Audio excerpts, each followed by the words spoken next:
everybody. So we're going to talk about an Old Testament story this week. We're going to talk about Abraham and his son Isaac and when it was time for Isaac to get married and what happened then. Let's go ahead and listen to the story. God promised Abraham a son and made special promises for him and his descendants. Abraham and Sarah waited a long time until their son Isaac was born. Abraham was getting old and his only son Isaac needed to get married. But the young girls in their town didn't know and love God. I will send my servant back to the country where I was born, to find a girl who really loves God to be a wife for Isaac, he thought. It was a long way to go, and the servant asked God to help him find the right girl to marry Isaac. She must be kind, hardworking, and love God. The girl who gives me water to drink and gets water for the camels will be the right bride for Isaac, he said. Very soon, Rebekah came to get water from the well. After she gave the strangers a drink, Rebekah gave water to the camels. They were very thirsty and drank a lot of water, and the buckets were heavy. When she had finished watering the camels, the servant said, "I have a gift for you.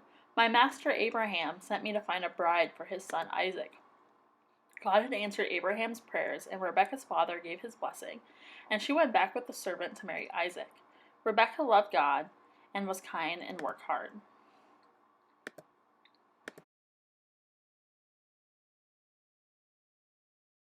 So Abraham wanted his son's bride to know God and to love God, because that is really important for us to know other people in our lives that love God, so we can love God with them and worship together and foster all sorts of those types of relationships.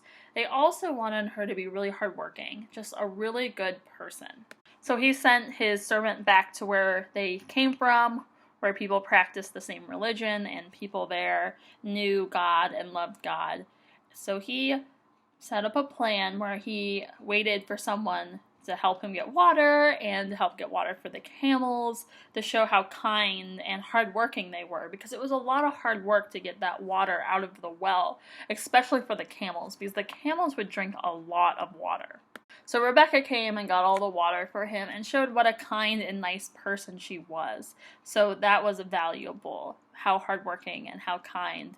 And she also loved God.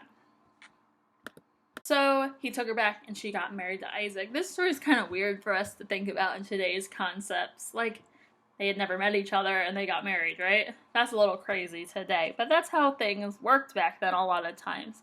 There are a lot more arranged marriages and things like that. So this story just kind of shows us if we love God and we are hardworking and do all the things we're supposed to do. A lot of times good things will come to us and there will be something at the end of all this hard work for us, whether it be in heaven or whether it's something on earth.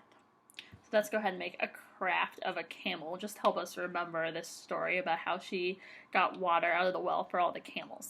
For this craft, you want a couple plastic cups, 4 clothespin, some tape, some brown paper. I'm going to use a brown paper bag, a marker, and a pair of scissors. I'm going to take my 2 plastic cups and I'm going to tape them together. So this is a little bit tricky sometimes. I just smushed 2 other plastic cups and had to refill this. So you might want to roll your tape out a good ways and then wrap it around, not attached to the roll, because otherwise you might be trying to do it a little bit too tight, which was the issue I was having before, and that's why I smashed a couple cups before this attempt. So these are actually going to be our camel's humps.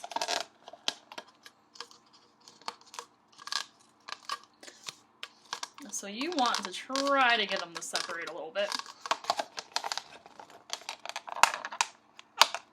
There we go.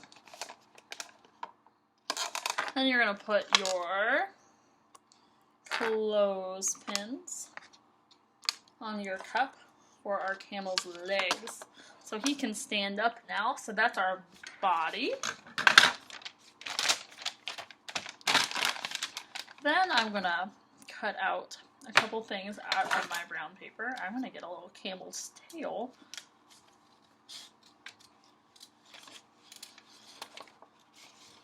For one end.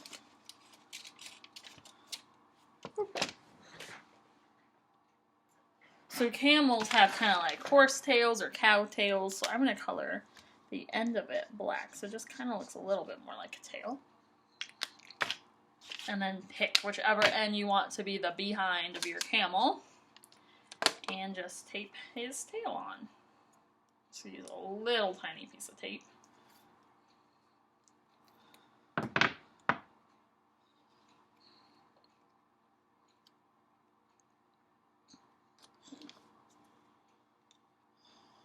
So now my camel has a tail. And then I need my camel's head. The camel's head's maybe a little bit more tricky. So I'm going to draw his neck, and it's just going to come up head, give him a little nose. Then you can give him a smile, and you can give him an eye. You could use some googly eyes if you want. So I'm going to cut that out.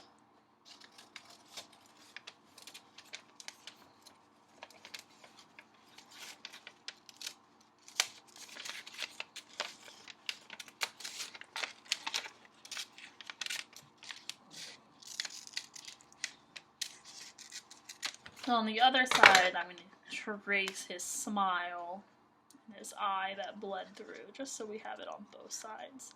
Then I'm going to give him a nose, too. Then once you have that, you're going to take another piece of tape. Actually, I'm going to fold his neck slightly, and then put the tape along that fold, and then tape it onto your camel. So you could cover your camel's humps in brown tape, you could paint them, you could color them in with a marker to make them a little bit more uniform, but there's your camel. So I hope you have a great week, and I'll see you in Sunday school. Bye!